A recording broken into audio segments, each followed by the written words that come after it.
আলাইকুম everyone, welcome to my new blog. আজকের ব্লগে আপনাদের সাথে শেয়ার করব আমাদের গ্রামের ঈদগাহ মাঠ। তো দেখতে পাচ্ছেন আমরা যাচ্ছিলাম, আর ঈদগাহ মাঠটা কিন্তু এত সুন্দরভাবে সাজানো আগে ছিল না, এখন নতুনভাবে এটা সাজানো হয়েছে। এপাশে যেটা দেখতে পাচ্ছেন এটা হচ্ছে একটা কবরস্থান, এটা কিন্তু আগে থেকে ঘেরা ছিল এরকম, কিন্তু এই পাশে যেগুলো দেখা যাচ্ছে এই ওয়ালগুলো আগে ছিল না, এখন ওটা নতুনভাবে করেছে, ঈদগাহ মাঠটা আরও সুন্দর করেছে।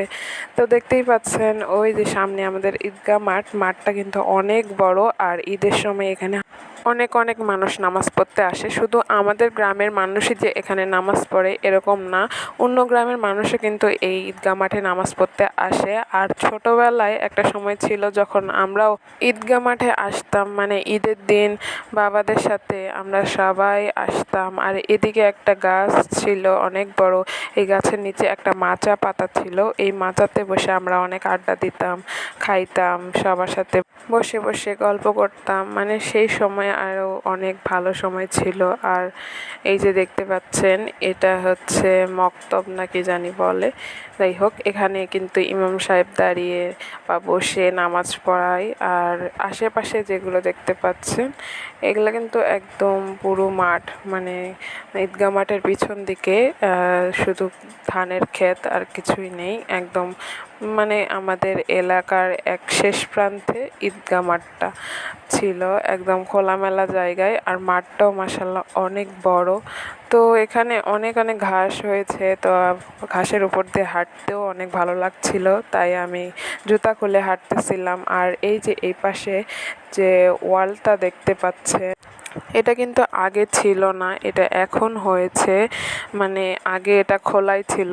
আর আমরা স্কুলে যাওয়া আসা করতাম কিন্তু ওই ওয়ালের ওই সাইড দিয়েই, এখন সেটা জঙ্গলের মতো হয়ে গিয়েছে, আর ওই দিক দিয়ে মানুষজন আসা যাওয়া করে না, রাস্তাটা বন্ধ করে দিয়েছে।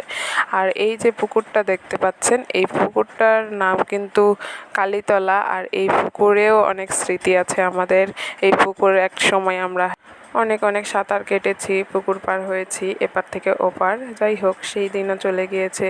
তো পরদিন সকালবেলা উঠে দেখি খুব রান্নাবান্না চলছে।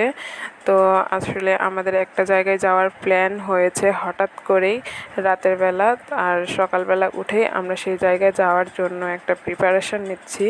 যেহেতু সারাদিনে থাকবো তাই খাবার দাবার নিয়ে যাব, এই জন্য এখানে বিরিয়ানি রান্নার প্রিপারেশন চলছে। প্রথমে মাংসটাকে ভালোভাবে মানে সব মশলা টশলা দিয়ে ওটা কষে নিয়ে এরপরে এদিকে দেখছি বিরিয়ানির চালটা রান্না করার জন্য, মানে সব ধরনের মশলা টশলা দিয়ে এখানে চাল ঢেলে দিয়ে সেটা আবার সুন্দর করে নেড়ে নিচ্ছিল।